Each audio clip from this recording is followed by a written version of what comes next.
ഞാൻ പൊട്ടിക്കാൻ പോകുന്നു. ഇപ്പൊ പൊട്ടിക്കും. എനിക്ക് ചുറ്റുമുള്ള വർക്ക് സ്പേസ് മാത്രമാണ്. പക്ഷെ എനിക്ക് ചുറ്റുമുള്ള വർക്ക് സ്പേസ് ഞാൻ സുരക്ഷിതമാക്കും. അതിനപ്പുറത്തേക്ക് ഞാൻ ഇതിലൊന്നും ഇൻവോൾവ് ആകില്ല എന്ന് പറയുന്നിടത്ത് തീരുന്നതല്ല ഞാൻ ഉൾപ്പെടെയുള്ള ആൾക്കാരുടെ ഉത്തരവാദിത്വം. പൃഥ്വിരാജ് സംവിധാനം ചെയ്ത മോഹൻലാൽ ചിത്രം ബ്രോ ഡാഡിയിൽ താരങ്ങളടക്കം താമസിച്ചിരുന്ന സ്റ്റാർ ഹോട്ടലിൽ വെച്ച് ലൈംഗിക പീഡനത്തിനിരയായെന്ന വെളിപ്പെടുത്തലുമായി ജൂനിയർ ആർട്ടിസ്റ്റ്.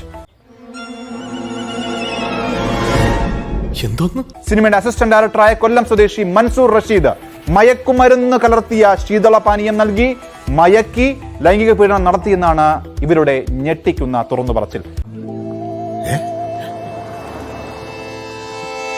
അതെങ്ങനെ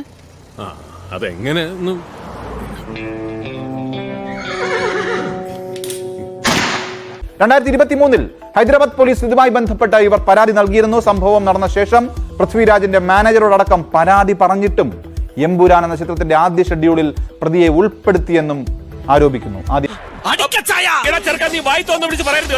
പ്രതികരണത്തിലേക്ക്. അപ്പോൾ 11 മണിക്ക് ഞാൻ കണ്ണു തുറക്കുമ്പോൾ എന്നെ യൂസ് ചെയ്തു എന്ന് എനിക്ക് മനസ്സിലായി.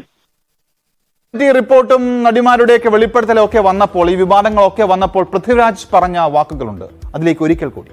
എന്റെ നിയന്ത്രണത്തിലുള്ളത് എന്താണ്? എന്റെ ഇമ്മീഡിയറ്റ് എനിക്ക് ചുറ്റുമുള്ള എന്റെ വർക്ക് സ്പേസ് ആണ്. ഹയാത്തിലെ മുറി, ചൂടുവെള്ളത്തിലെ കുളി, ഫിലിപ്പിന്റെ പറി. ഞാൻ സുരക്ഷിതമാക്കാം എന്നെനിക്ക് നിങ്ങളോട് ഇന്ന് പ്രോമിസ് ചെയ്യാൻ കഴിയുന്നത് എനിക്ക് ചുറ്റുമുള്ള വർക്ക് സ്പേസ് മാത്രമാണ്. പക്ഷെ എനിക്ക് ചുറ്റുമുള്ള വർക്ക് സ്പേസ് ഞാൻ സുരക്ഷിതമാക്കും. അതിനപ്പുറത്തേക്ക് ഞാൻ ഇതിലൊന്നും ഇൻവോൾവ് ആകില്ല എന്ന് പറയുന്നിടത്ത് തീരുന്നതല്ല ഞാൻ ഉൾപ്പെടെയുള്ള ആൾക്കാരുടെ ഉത്തരവാദിത്വം.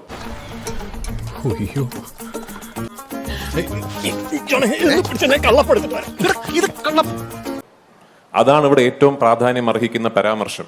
ഞാനിതിലില്ല എന്ന് സ്ഥാപിക്കുന്നിടത്ത് തീരുന്നില്ല എന്റെയോ നിങ്ങളുടെ ഉത്തരവാദിത്വം. എല്ലാവർക്കും സന്തോഷമായല്ലോ. എനിക്ക് സന്തോഷമായി. എല്ലാവർക്കും പിരിഞ്ഞു പോവാം.